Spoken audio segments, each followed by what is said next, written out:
हिंद दोस्तों, कैसे हैं आप लोग। मैं पीयूष तिवारी स्वागत करता हूं महाराणा प्रताप कोचिंग के ऑफिशियल यूट्यूब चैनल पे। और मैं आपके लिए लेकर के आया हूं पॉलिटी का क्रैश कोर्स। अब ये क्रैश कोर्स सबसे पहले हमें ये जानना है कि किस एग्ज़ाम के लिए होगा। पहली चीज़ तो ये कि इसमें सारे बेसिक्स के कवर किए जाएंगे। अब आप चाहे कोई भी एग्ज़ाम दे रहे हो, आपके बेसिक्स जो हैं पॉलिटी के होना वो बहुत ज़रूरी है, वो इन वीडियोज़ में कवर होंगे। दूसरा, एसएससी जीडी जो है वो पास में है, और भैया पॉलिटी जो है वो बड़ी इजी आती है। इस क्रैश कोर्स से आपके लिए पूरा एसएससी जीडी का कोर्स कवर हो सकता है। दूसरा, अभी अभी जो है यूपी पुलिस कांस्टेबल जो है उसके एग्ज़ाम्स की नोटिफिकेशन आई है, फॉर्म फिलिंग चालू हो गई है।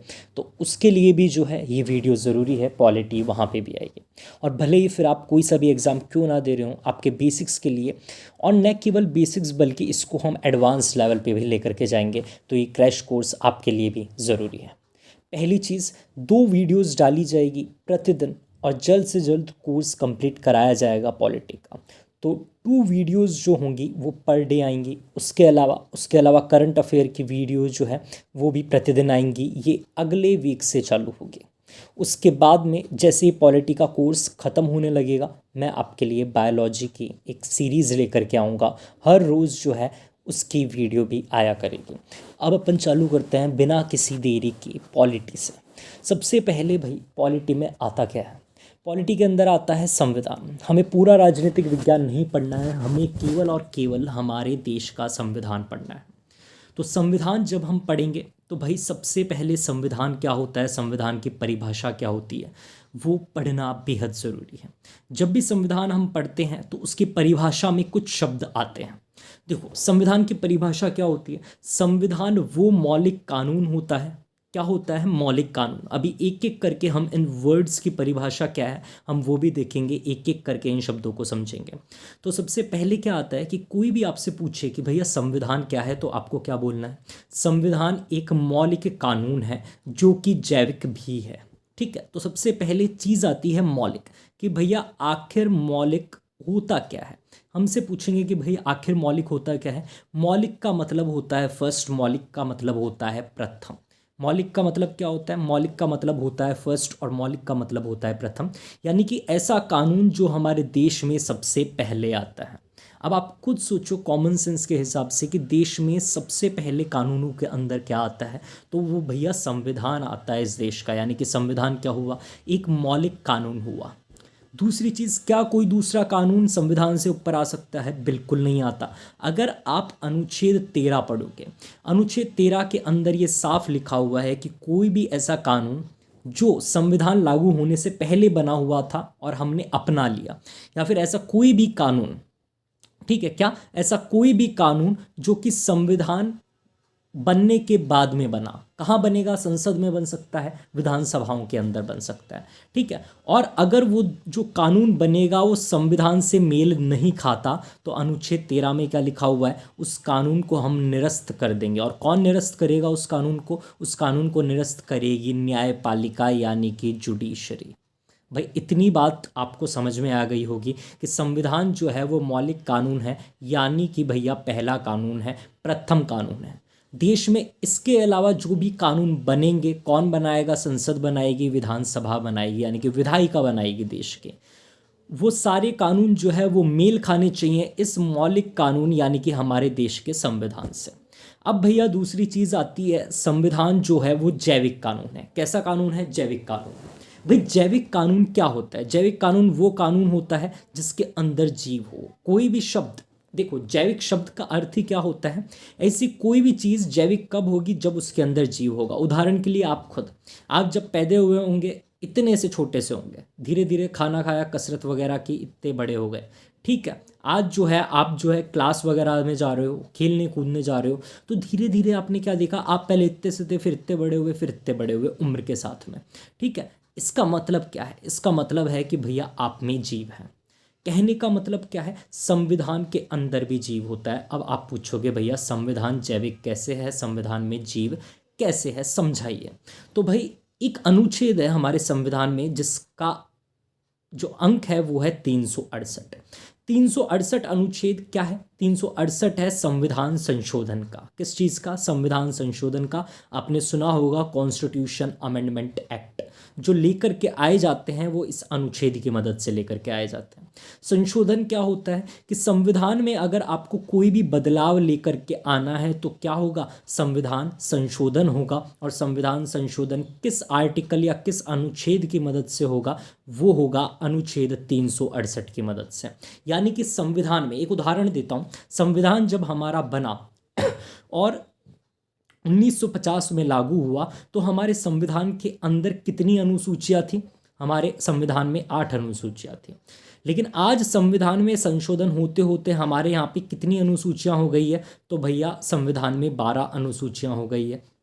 यानी कि आप देखोगे जिस प्रकार से एक जीव में, यानी कि आप में बदलाव आया था, उसी प्रकार भैया 8 अनुसूचियों से 12 अनुसूचियां संविधान में हो गई। यानी कि संविधान में बदलाव आया होगा। बदलाव आया तो हमने क्या कहा कि संविधान में भैया जीव है। और वो बदलाव किसकी मदद से आया? वो बदलाव आया हमारे अनुच्छेद 368 की मदद से, यानी कि संविधान संशोधन की मदद से। देखो, टेंशन लेने की ज़रूरत नहीं है। ये सब जो है मैं आगे पढ़ाऊंगा, एक एक चीज़ होगी, नोट्स होंगे। ये जो पीपीटी मैंने तैयार की है वो अपने आप में पूरे के पूरे नोट्स हैं, आपको अलग से कुछ लिखने की ज़रूरत नहीं पड़ेगी। तीसरी चीज़ क्या है? अब भैया ये मौलिक कानून क्या करता है? ये जैविक कानून आखिर करता क्या है? भैया ये सरकार की अवधारणा रखता है। क्या रखता है? सरकार की अवधारणा। अवधारणा मतलब हमारा संविधान ये कह रहा है कि भैया वोट वगैरह दो, ठीक है। वोट कौन देगा? जनता देगी, इस देश के नागरिक देंगे। और वो क्या करेंगे? वो भैया सरकार बनाएंगे। क्या बनाएंगे? वो सरकार बनाएंगे। क्या बनाएंगे? सरकार, यानी कि गवर्नमेंट फॉर्म करेंगे, ठीक है। तो ये बनाने के लिए कौन कह रहा है? ये बनाने के लिए कह रहा है हमारा देश का संविधान, जो कि मौलिक है यानी कि प्रथम है, और जो जैविक है, जिसमें संशोधन किया जा सकता है, जिसमें बदलाव लेकर के आए जाते हैं। तो मुझे उम्मीद है आपको मौलिक का अर्थ समझ में आ गया होगा, जैविक का अर्थ समझ में आ गया होगा, और अवधारणा का अर्थ क्या है? सरकार बनाना, ठीक है। दूसरी चीज, पहली चीज हमने अवधारणा रख दी, मतलब सरकार बना दी। अब उस सरकार का चरित्र कैसा होगा? ठीक है। जैसे कोई भी इंसान है, हम क्या बोलते हैं? भाई इसका चरित्र जो है वो अच्छा है या चरित्र खराब है, ठीक है। ये जब भी बोलता है तो ये कड़वी बात ही बोलता है। ये क्या है? ये उसके चरित्र की खूबियां हो गई। वैसे ही हमारे सरकार की खूबियां भी, उसके चरित्र भी जो है वो कहाँ लिखा हुआ है, वो कहाँ बताया गया है? वो भी बताया गया है हमारे देश के संविधान में, ठीक है। अब आप पूछोगे भैया कैसे? तो आप संविधान का पहला ही पेज उठा करके खोलोगे तो भैया क्या आएगा? प्रियम्बल आएगा। प्रियम्बल यानी कि हिंदी में मैं बोलूँ प्रस्तावना। प्रस्तावना में ये लिखा हुआ है कि हमारे देश की सरकार जो होगी वो संप्रभु होगी, यानी कि सोवरेन होगी।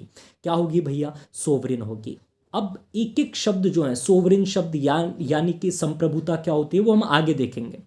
अगर मैं यहाँ पे छोटा सा संक्षिप्त में बताऊं, उसका अर्थ है कि भैया हमारे देश की सरकार जो है वो किसी बाहरी दबाव में नहीं आएगी, और ना ही किसी देश के अंदर से आ रहे दबाव में आएगी, ठीक है। वो अपना फैसला लेने के लिए स्वतंत्र है, उसके ऊपर कोई दबाव नहीं बनाया जा सकता। प्रस्तावना में एक और शब्द है, प्रियम्बल में एक और शब्द है, उसका नाम क्या होता है? पंथ निरपेक्षता। इंग्लिश में क्या होता है? सेकुलरिज्म होता है। कि हमारी देश की जो सरकार होगी वो भैया पंथ निरपेक्ष होगी, वो सेकुलर होगी, यानी कि सारे धर्म जो हैं वो हमारे देश की सरकार के सामने क्या होंगे? एक समान होंगे। उदाहरण के लिए भाई राजस्थान की जो सरकार थी हमारे अशोक गहलोत की, वो क्या करती थी? वो जगन्नाथपुरी तक ट्रेन चलाती थी। क्या चलाती थी? ट्रेन चलाती थी। बद्रीनाथ तक भी ट्रेन चलाती थी। और हमारे ये किन के लिए है? ये भैया हमारे हिंदू भाइयों के लिए है। दूसरे, हमारे देश में मुस्लिम कम्युनिटी भी रह रही है, उनका पवित्र स्थान क्या है? उनका पवित्र स्थान है भैया मक्का मदीना, ठीक है। अब मक्का मदीना तक ट्रेन तो चलेगी नहीं, तो क्या होगा? हम वहाँ पे एरोप्लेन चला रहे, ठीक है। यानी कि हमने जो है भैया हिंदुओं के लिए भी कार्य किया, हमने उसी समान मुसलमानों के लिए भी कार्य किया, ठीक है। तो ये क्या चीज़ है कि भैया हिंदू जितना समान है कानून के सामने, हमारी देश के सामने, उतने ही हमारे मुस्लिम भाई बहन भी समान है। ये क्या होती है? यही देश की पंथ निरपेक्षता होती है, यही देश का सेकुलरिज्म होता है, और यही क्या है? चरित्र है हमारी सरकार का। मुझे उम्मीद है आपको चरित्र समझ में आया होगा कि चरित्र क्या होता है। और भी चीज़ें जब हम प्रस्तावना पढ़ेंगे तब आपको चरित्र अच्छे से समझ में आ जाएगा। अब भैया चौथा, पांचवा शब्द जो है वो है संगठन। भैया आपने सरकार बना ली, सरकार बना ली, ठीक है। वोट वगैरह हो गए, संसद में आ गए, सरकार बन गई। चरित्र भी हो गया कि भैया हमारी सरकार ऐसी होगी वैसी होगी, ये कार्य करेगी ये नहीं करेगी, सारे धर्म एक समान होंगे, ठीक है। ये चीज़ें क्या है, चरित्र में आ गई। अब आप पूछोगे भैया संगठन का क्या अर्थ है। अब भाई आपने जब सरकार की अवधारणा रखी थी, सरकार बनाई थी, तो उसका कुछ संगठन भी तो होगा कि भैया सबसे पहले जो है वो प्रेसिडेंट आएगा, ठीक है, प्रेसिडेंट आएगा, ठीक है, ये क्या होगा, ये प्रथम नागरिक होगा। फिर क्या होगा, संसद के चुनाव होंगे, लोकसभा के अंदर 545 लोग चुने जाएंगे, ठीक है, कितने चुने जाएंगे, 545 चुने जाएंगे। उसके बाद में क्या होगा, इन 545 में से जो है एक मंत्री परिषद क्या बनेगा, मंत्री परिषद बनेगा, ठीक है, मंत्री परिषद बना देंगे। उन मंत्री परिषद का एक अध्यक्ष होगा जो कि क्या कहलाएगा भैया, पीएम कहलाएगा, ठीक है। इतने से ज़्यादा, इस संख्या से ज़्यादा जो है वो मंत्री परिषद नहीं होना चाहिए, हम ये डिसाइड कर देंगे, ठीक है, कि इतने ही लोग मंत्री बन सकते हैं एक बार में।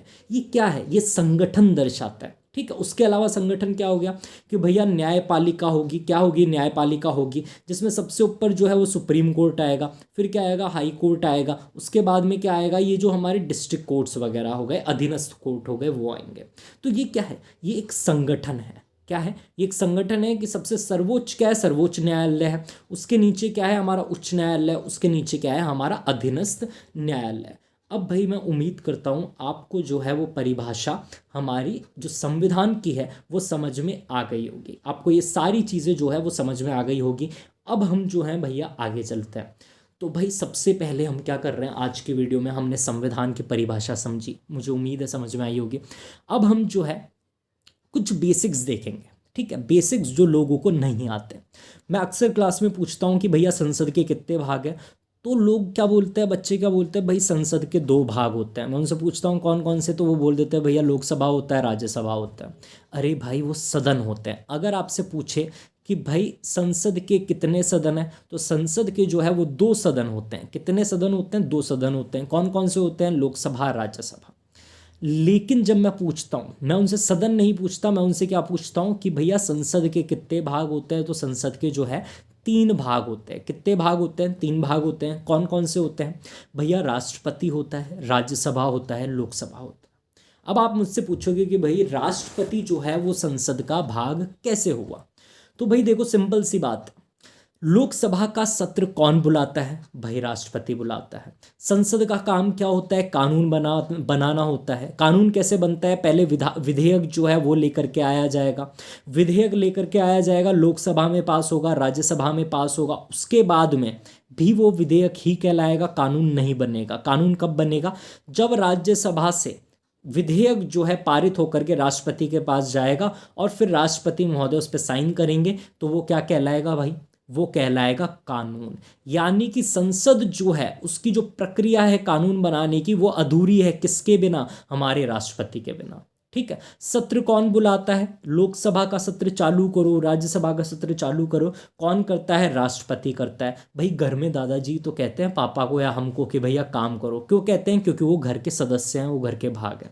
उसी प्रकार राष्ट्रपति भी क्या है भाई, राष्ट्रपति भी जो है वो हमारी संसद का भाग है। इसलिए क्या करता है भैया, इनको ऑर्डर देता है, आदेश देता है कि भैया सत्र बुलाओ। ये जो भी कानून बनाते हैं वो कब विधेयक है ना पारित करते हैं, वो कब कानून बनते हैं, जब भैया इसके सिग्नेचर हो जाए। उसके अलावा क्या करता है, उसके अलावा भैया लोकसभा में हर साल क्या आता है, बजट आता है। आपने देखा होगा निर्मला सीतारमण जी है जो वो बजट लेकर के आती है। कौन कहता है कि भैया बजट पेश किया जाए लोकसभा में, हमारा राष्ट्रपति कहता है। कौन कहता है भाई, राष्ट्रपति कहता है, ठीक है। घर में दादाजी होते हैं वही कहते हैं कि भैया खाना लेकर के आया जाए, पेश किया जाए, ठीक है। तो उसी प्रकार हमारे इस घर के सबसे बड़े दादाजी कौन है, संसद के राष्ट्रपति हैं, जो हमारी बहु लोकसभा को क्या कह रहे हैं कि भैया बजट पेश किया जाए, ठीक है। तो अब आपको समझ में आया होगा कि भैया संसद के जो हैं वो कितने भाग हैं। तो भैया संसद के जो हैं, कोई भी पूछे आपको 3 भाग बताने हैं। कौन कौन से, राष्ट्रपति, लोकसभा एवं राज्यसभा। जब आपसे पूछेंगे संसद के सदन कितने हैं, ठीक है, संसद के सदन कितने हैं, तो आपको क्या बताना है भैया, 2 हैं। कौन कौन से हैं, राज्यसभा है, लोकसभा है। इनके बारे में हम अच्छे से पढ़ेंगे क्या होते हैं, लेकिन अभी केवल हम बेसिक्स क्लियर कर रहे हैं, ठीक है। अब भाई संघ के स्तर पे, ठीक है, किसके स्तर पे, संघ के स्तर पे या केंद्र स्तर पे, तो भैया संसद हो गई। अब आप पूछोगे भैया राज्य के स्तर पे क्या होता है, ये भी बता दो। ठीक है। राज्य के स्तर पे क्या होता है? राज्य के स्तर पे राज्य विधानमंडल होता है। क्या होता है भाई? राज्य विधानमंडल होता है। क्या होता है? राज्य विधानमंडल होता है। अब भाई राज्य विधानमंडल के भी अगर आपसे भाग पूछे जाए कि भैया राज्य विधानमंडल के कितने भाग हो सकते हैं, तो आपको जो है कितने बताने? 3 बताने। कितने बताने? 3 बताने। एक उदाहरण अपन लेते हैं। उदाहरण के तौर पे हम लेते हैं राजस्थान। राजस्थान के अंदर विधानसभा है। क्या है? विधानसभा, लेकिन विधान परिषद नहीं है। ठीक है। उसके अलावा गवर्नर यानी कि राज्यपाल होता है। तो हमसे पूछेगा राज्य विधान मंडल के कितने भाग है, तो 3 भाग बताने हैं। कौन कौन से? राज्यपाल यानी कि गवर्नर, विधान परिषद एवं विधानसभा स्टेट असेंबली। ठीक है। तो ये चीज़ अपने को समझ में आ गई होगी। ठीक है। अब जैसे राजस्थान की बात करें तो यहाँ पे केवल और केवल विधानसभा है, विधान परिषद नहीं है। राज्यपाल तो भैया हर स्टेट में होता है, हर राज्य के अंदर होता है। ठीक है। विधान परिषद कहाँ है? जैसे उदाहरण अगर हम ले यूपी, तो यूपी के अंदर जो है वो विधान परिषद भी है। ठीक है। कि जितने भी भाग राज्य विधान मंडल के होते हैं वो आपको यूपी में मिलेंगे। विधानसभा भी मिल जाएगी, विधान परिषद भी मिल जाएगा, और राज्यपाल तो भैया होता ही होता है। अब आप पूछोगे कि भैया राज्यपाल विधानमंडल का सदस्य कैसे है या भाग कैसे है, तो भैया विधानसभा में भी जितने सत्र लगते हैं वो गवर्नर के, राज्यपाल के कहने पे लगते हैं। दूसरा, विधानसभा से जो भी विधेयक पास होगा और फिर कानून बनेगा, तो वो कानून कब बनेगा विधेयक? जब हमारे राज्यपाल साहब, गवर्नर साहब जो है वो साइन कर देंगे, सिग्नेचर कर देंगे। मुझे उम्मीद है आपको इतना समझ में आया होगा। ठीक है। अब भैया आगे चलते हैं। हमने ये चीज़ें क्या पढ़ी? हमने ये सब पढ़ा था विधायिका, हमारे देश की विधायिका। विधायिका मतलब होता है कानून बनाने वाला संगठन, कानून बनाने वाला ऑर्गेनाइजेशन। विधायिका में क्या क्या आता है? केंद्र स्तर पे संसद आती है, राज्य स्तर पे राज्य विधानमंडल आता है, जो हमने पढ़ा था। अब हमें समझने की जरूरत है कार्यपालिका, कि भैया कार्यपालिका क्या होती है। वैसे जब मैं आपको भाग 5 पढ़ाऊंगा, कौन सा भाग? भाग 5 पढ़ाऊंगा। भाग 5 के अंदर जब मैं आपको राष्ट्रपति यानी कि प्रेसिडेंट पढ़ाऊंगा, जब आपको कार्यपालिका अच्छे से समझाऊंगा, लेकिन कार्यपालिका का बेसिक अभी जो है वो आप ले लीजिए। कैसे लेंगे? तो भाई सिंपल सी बात है, यहाँ पे क्या किया इन्होंने कानून बना दिया। क्या बना दिया? कानून बना दिया। अब भैया कानून लागू करने के लिए मोदी जी तो आएंगे नहीं, या राजस्थान के सीएम भजन लाल जी तो आएंगे नहीं, या योगी आदित्यनाथ तो आएंगे नहीं। ठीक है। कार्यपालिका क्या होता है कि जो भी कानून जो है वो हमारी संसद ने बनाया। किसने बनाया? संसद ने बनाया। उसको जमीनी स्तर पर लागू कौन करेगा? ठीक है। जमीनी स्तर पे लागू करेगी हमारी कार्यपालिका। कौन करेगी भाई? कार्यपालिका करेगी। ठीक है। कानून टूटने से बचाएगा कौन? भैया कार्यपालिका बचाएगी। लोग अक्सर क्या बोलते हैं? भैया न्यायपालिका करती है। बिल्कुल नहीं। ठीक है। कानून टूटा है कि नहीं टूटा है, ये काम तय करने का होता है न्यायपालिका का, लेकिन कार्यपालिका का काम क्या होता है? कानून टूटने से बचाना। उदाहरण के तौर पे पुलिस जो होती है भैया वो गृह मंत्रालय के अधीन आती है।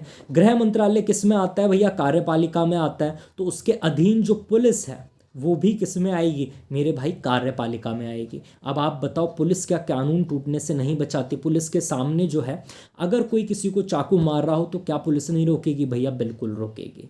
ठीक है। तो पुलिस भी किसके अंडर आती है? कार्यपालिका के अंडर आती है। कार्यपालिका के 2 काम क्या होते हैं? बेसिक बता रहा हूँ अभी। काम और भी होते हैं जो आपको भाग 5 में पढ़ाऊंगा, लेकिन अभी बेसिक ले लो। बेसिक में हमें क्या याद रखना है कि जो भी कानून हमारे देश की संसद या विधायिका बना रही है, उसको लागू करने का काम किसका है? उसको लागू करने का काम है कार्यपालिका को। उसके अलावा वो कानून टूटे नहीं, वो कानून की जो है रक्षा करने का काम किसका है? वो भी भैया है कार्यपालिका का। आपको इतना समझ में आ गया होगा। ठीक है। आज की वीडियो में, पहली वीडियो में केवल इतना ही। कल मैं जो है आपके लिए और बेसिक्स लेकर के आऊँगा। संविधान सभा हम पढ़ेंगे, उसके अलावा भारतीय स्वतंत्रता अधिनियम 1947 हम पढ़ेंगे। संविधान सभा भी बहुत ज़रूरी है एग्जाम पर्सपेक्टिव से, और हमारा भैया भारतीय स्वतंत्रता अधिनियम 1947 भी बेहद ज़रूरी है। उम्मीद है आपको ये वीडियो पसंद आई होगी। हमारे यूट्यूब चैनल से जुड़े रहिए, पूरा क्रैश कोर्स आपको दिया जाएगा। वीडियो अगर अच्छी लगे तो भैया लाइक करना मत भूलिएगा। अपने सुझाव जो हैं वो कमेंट बॉक्स में डालना मत भूलिएगा, और भैया चैनल को जो है वो सब्सक्राइब कर लीजिएगा, बेल आइकन दबा दीजिएगा। Thank you so much. जय हिंद, जय भारत।